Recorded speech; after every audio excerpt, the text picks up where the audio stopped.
Hello teachers, this is Marie Henderson. In this video we're going to look at the Pic Collage EDU app here on the iPad, and it's just one of several choices for creating picture collages or flyers or posters as needed on your iPad. And so I'm here in the Pic Collage EDU app, and there's several ways to get started, but I kind of like the freestyle option that's here in the middle of the app. So I'm going to tap on freestyle, and you get this blank canvas, and if you tap anywhere in the middle of the screen, you get options of adding a photo, a sticker, or text.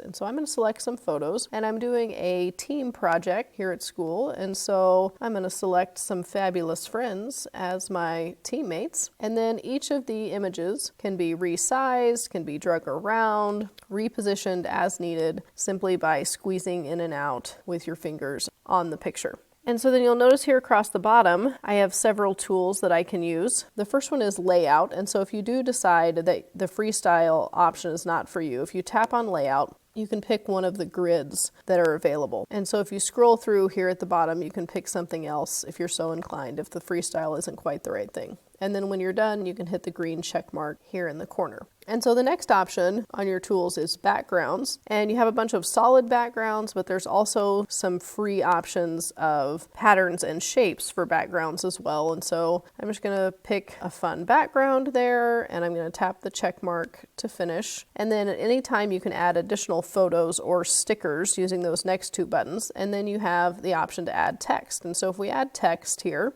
we can type something. Maybe this is gonna be fabulous friends. And once you're done adding the text, you have a couple of other options for formatting that text. If you tap on the capital T there, you can pick a different font. And as you pick fonts, you can see how they fit on the background that I have showing up there. And it does remember what colors and or backgrounds you've used for your text in the past and automatically uses those first. But if you want to change it, if you tap on the little color palette here next to the T, then you can change not only the color of the font itself with the A in the top there, but you can also change the background of your text. And so if you want to pick something else as a background to jazz up what you've written there, you can do that as well. And so then once you have that as you want it, notice that the text is drag and droppable around your screen, and you can resize it. And if you pull in at the side, you can decide if it's going to wrap the text or if you want it to be all on one row, and that's also an option. And so then the last formatting text tool in this menu, if you tap on the three dots, allows you to do some of that resizing and formatting with the little buttons here.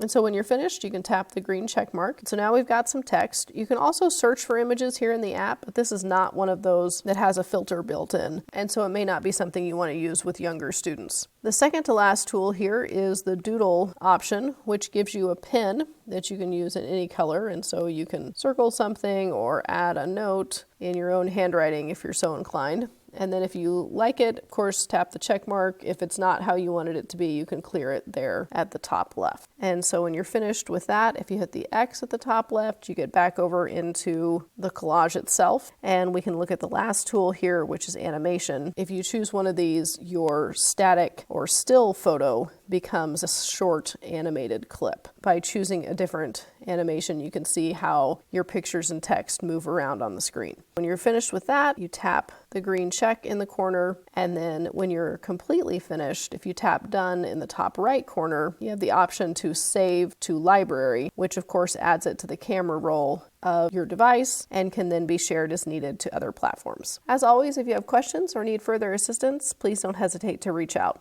Thanks, and have a great day.